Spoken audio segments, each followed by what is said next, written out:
नमस्कार दोस्तों, मैं हूं रोहित निरंजन और स्वागत है आपका हमारे YouTube channel the success study and analysis centre पर।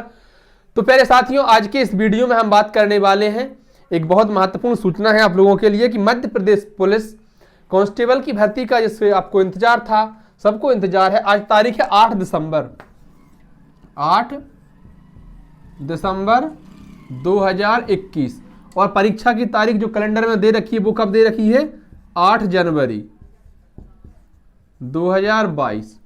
अरे हाँ या ना, ठीक एक महीने का समय बचा है और हम एक नया बैच शुरू कर रहे हैं।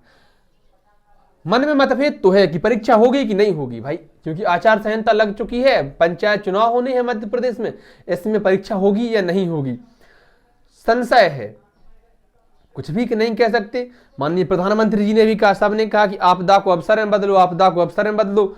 परीक्षाएं लेट हो रही हैं तो अब तो और ज्यादा तैयारी करो। पहले जहां हम सिर्फ पास होने के लिए तैयारी करते थे, अब मेरिट में आने के लिए तैयारी करो। और तैयारी का स्तर यहां तक पहुंच गया कि 2 साल पहले जब ग्रुप डी एनटीपीसी के फॉर्म भर रहे थे तब हमारे मोहल्ले में एक शादी हुई थी, अब वो 2 से 3 हो गए, हमारी परीक्षा नहीं हुई। तो कहां तक सब्र करें, कहां तक इंतजार करें, कितना धैर्य रखें, बड़ी समस्या है। फिर भी हम यही मान के चल रहे हैं कि जो परीक्षा होगी, मान लीजिए जनवरी में अगर होती है तो एक महीने का समय बचा है, 30 दिन का, और 30 दिन में 50 वीडियो आपको मिलेगी। एक मॉर्निंग में होगी और एक इवनिंग में होगी।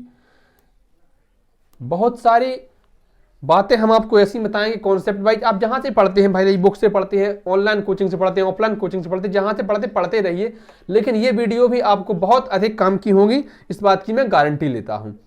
तो देखिए, एक महीने का समय बचा है और पुलिस की परीक्षा भविष्य में हो सकती है। 1 महीने बाद नहीं होगी तो 3 महीने बाद होगी, लेकिन होगी तो जरूर। अब धैर्य कहां तक रखना है, बाल झड़ गए किसी किसी के। तो पहले प्रेमिका को सपने दिखाते थे कि पुलिस का पेपर हो जाए तो अपन ब्याह कर लेंगे। अब वो पहले वाली प्रेमिका की तो हो गई शादी इसी सर्दियों में, अब नई प्रेमिका ढूंढनी तो बाल झड़ गए, मिलनी मुश्किल है। उसके बाद फिर उसको सपने दिखाने की भाई पुलिस का पेपर हो जाए, हमारी नौकरी लग जाए, फिर अपन शादी करेंगे। बड़ी समस्या है युवा बेरोजगारों के सामने भी। हम देखिए, सबसे पहले आज पहली क्लास है इस बैच की, तो हम सबसे पहले देखते हैं कि सिलेबस क्या होगा, क्या क्या कैसे कैसे प्रश्न आते हैं, कहां कहां से आते हैं, वो सब हम देखने वाले हैं। देखिए, किताबी भाषा पर मत जाइए, बिल्कुल साधारण शब्दों में समझिए। 40 अंक का पहला जो भाग होता है, 40 अंक, इसमें आता क्या क्या है? एक तो जीएस होती है और दूसरी चीज होती है रीजनिंग। जीएस और रीजनिंग, यहां की जो जीएस होती है वो बिल्कुल साधारण सी जीएस होती है, कुछ ज्यादा कठिन होता नहीं है। साधारण सी जीएस कैसी होती है भाई? हम आरक्षक के लिए भी पढ़े या हम यूपीएससी के लिए भी पढ़े, सब्जेक्ट वही होता है, स्तर का अंतर होता है ना। तो जो यहाँ की जीएस होती है बिल्कुल कॉन्सेप्ट वाइज जीएस होती है, सरल से सरल।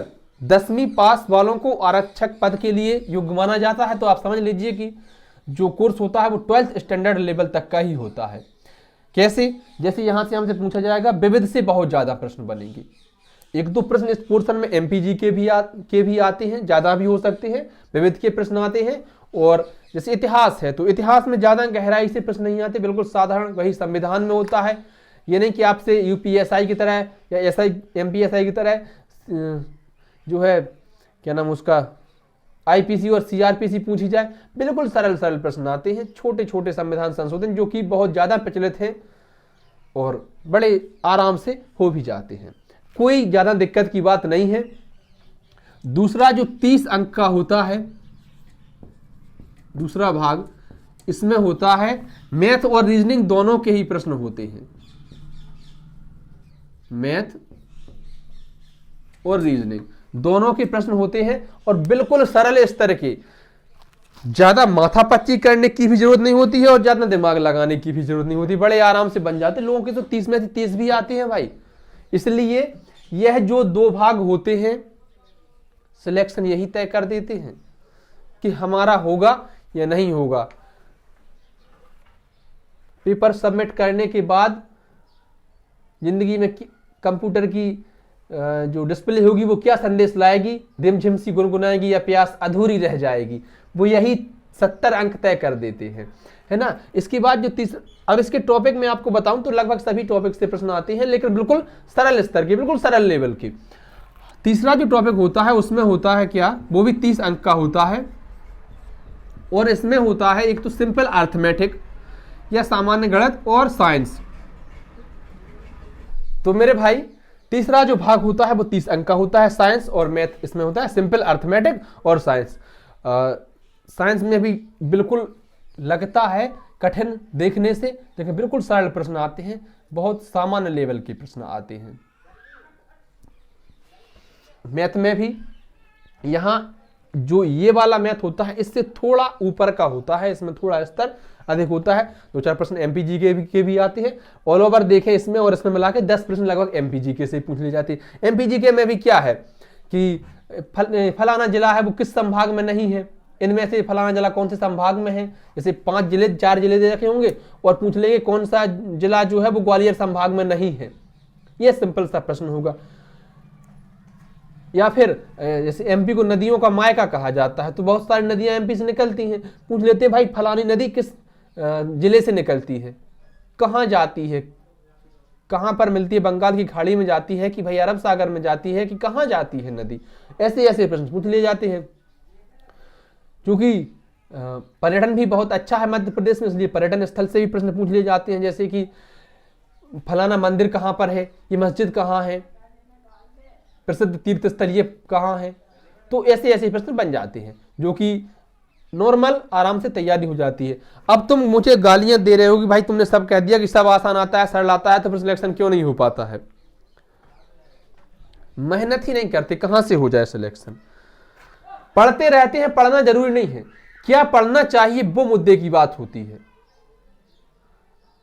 हमें अपने सिलेबस के अकॉर्डिंग चलना होता है, जो हमारे काम का है वही पढ़ते रहे। या फिर हम देखिए पूरी संविधान पढ़ के रख दें, सब बिल्कुल धाराएं अनुच्छेद सब बिल्कुल उंगलियों पर रटे हों। वकील बनना है क्या, एमपी कांस्टेबल की परीक्षा पास करनी है भाई। तो जरूरी यह है कि जो हमारे काम का हो वही हमको पढ़ना है।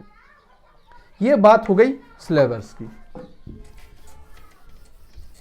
और ध्यान रखें कि 100 अंक का होता है, 100 में से 100 हमको लाने ही नहीं है, ना कभी किसी के आते हैं। आप भी सभी ग्रेजुएट होंगे, मतलब ग्रेजुएशन तक तो पहुंच ही चुके होंगे, नहीं भी तो 12th में होंगे या 12th पास हो गए होंगे।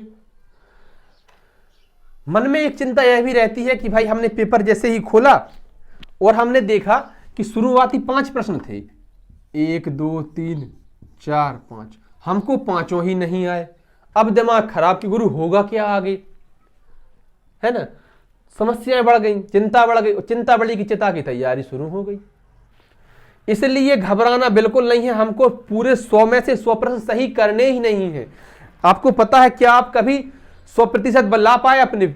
हाँ, मैथ ऐसे मैथ है या फिजिक्स केमिस्ट्री में कई बार विलक्षण जो लोग होते हैं, होशियार बहुत होते हैं, उनके आ जाते हैं 100 में से 100 अंक, लेकिन क्या उनकी ऑल ओवर परसेंट 100 बनती है? कितने लोग होते हैं जिनकी 100% बनती है? बहुत कम। आप कहेंगे 0.001, शायद 1000-2000 में से एक आध हो या लाख में से एक आध हो जिसकी 100% बन जाती है, वैसे नहीं होता है। तो हमको मान लीजिए कि 15 प्रश्न गलत ही करने हैं, माइनस मार्किंग तो है नहीं। 15 हमको आए ना, हमको कोई मतलब नहीं है, बाकी 85 तो आ जाए। और जब 85 अगर प्रश्न आ गए एक बार, तो खाकी वर्दी तक पहुंचने से हमें कोई नहीं रोक सकता है। प्यारे साथियों, आज की बस इतनी सी ही वीडियो है। और मैं आपको एक बात बता दूं कि अब शाम को मिलते हैं, जहां पर हम पहला टॉपिक शुरू करेंगे कि एमपी पुलिस की जो बैच है इसकी 50 वीडियो जो आपको प्रोवाइड कराई जाएगी, फ्री ऑफ कॉस्ट रहेंगी। कोई इसका ना पैसा है ना कुछ है, ताम झाम पर नहीं जाइए। ये बिल्कुल जरूरी नहीं है कि जो डिजिटल बोर्ड पर पढ़ाते हैं वो बहुत अच्छा पढ़ाते होंगे, जिनके पास सिंपल बोर्ड है, व्हाइट बोर्ड है, वो बहुत खराब पढ़ाते होंगे, ऐसा कतई ना सोचिए। हमें कहीं से भी मिले जानकारी मिलनी चाहिए, शिक्षा मिलनी चाहिए।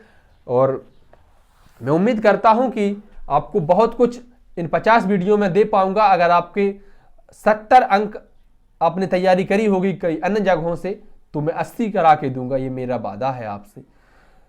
जहां से भी आप पढ़ते हैं वहां से पढ़ते रहिए, मेरा तो आप जैसे होता है ना कि साइड जॉब होती है कि काम कुछ और कर रहा है, थोड़ी जॉब, पार्ट टाइम जॉब जिसको हम कहते हैं, ऐसी मेरी पार्ट टाइम कोचिंग है। आप पार्ट टाइम के लिए जुड़े रहिए, लेकिन सब्सक्राइब जरूर कीजिए। धन्यवाद प्यारे साथियों, मिलते हैं शाम को।